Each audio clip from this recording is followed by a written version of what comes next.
pumasok sa bansa itong si Go Huaping kasama ni Angelito Go sa edad na 12 o 13 years old. Parang Nangyari po yun kung di pa ako 12 years old or 14 years old. dapat di muna siya naglalahad ng mga sensitive information na ganito habang iniimbestigahan pa ang lahat. Diba? Siya po mismo yung nagsabi na baka maging flight risk daw itong si Mayor Go ayon sa kanyang natuklasan. Siya pang nagsuggest na pwede raw umalis ng bansa itong si Mayor anytime. Kung may Chinese passport siya, easily pwede siyang bumalik ng China. Palamigin muna yung sitwasyon.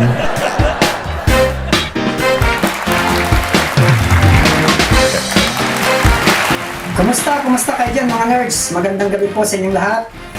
Sasampahan na raw ng patong-patong na kaso itong suspendidong Bamban Mayor na si Alice. Di ko po alam, Your Honor. Go!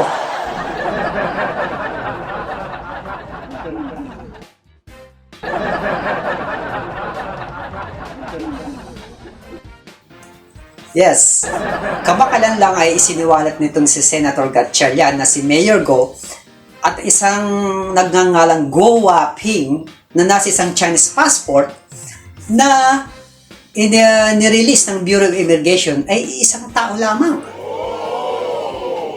Ayon sa Bureau documents, pumasok sa bansa itong si Go Huaping kasama ni Angelito Go sa edad na 12 o 13 years old.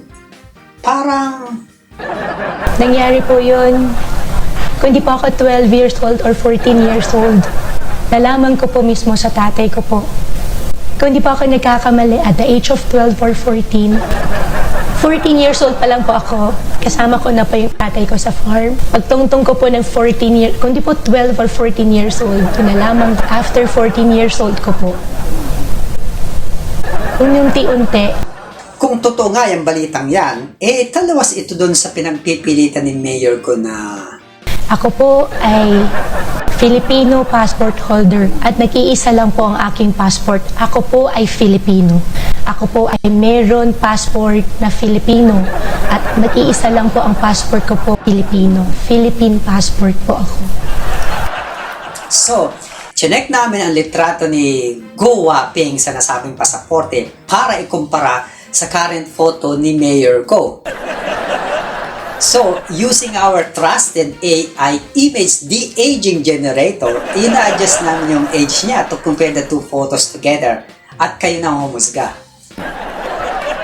So, ito yung photo ni Mayor nung nangangampanya pa lang siya 2 years ago. So, more or less, mga 36 years old siya dito. Although, yung memory niya ay parang 80 years old na kasi kalimutin na siya eh.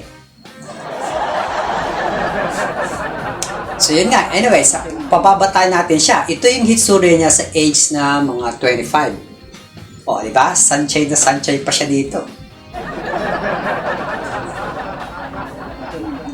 So, ito naman siya sa age na 18. She's way cuter compared to photo of Go Huaping. Ano po, di ba? Ang layo. So now, finally, ito po ang age niya sa around 10 to 13 years old. Oh, di ba? So, ano po sa tingin nyo? Talaga lang na too cute for AI itong si Mayor Go. Ano po? O, dahil sa younger she is, the cuter the generated photo is. O talagang bias itong ating AI image generator. Ganun talaga. Ito namang si Senator Gatchalian, kung ano-anong information ang nire-release niya tungkol sa kaso.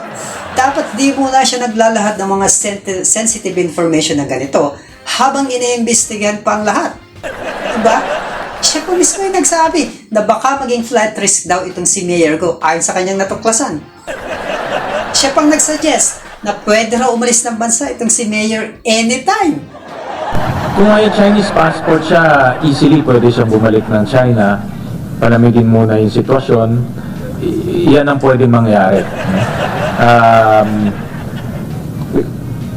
Possible yan. Possible kung talagang nagigipit na siya. And yet, wala man na silang whole departure order na nilatag para dito kay Mayor Go. May point itong lawyer ni Mayor Go na si Attorney Stephen David na this case is becoming a trial of publicity. in the eyes of the public, convicted na itong si Mayor Go. Marami nang nagja-judge na netizen sa kanya kahit hindi pa napaprocess yung kaso. Like I mentioned before, we should still implement the presumption of innocence and let the due process takes its course. Although it's fun to make joke about it, sabi nga ni Senator Chis Escudero, kung malakas ang kaso, i-file na yan para masimulan ang proseso. Oh well, abangan na natin ang susunod sa kabanata sa kaso na yan. We'll be right back mga nerds.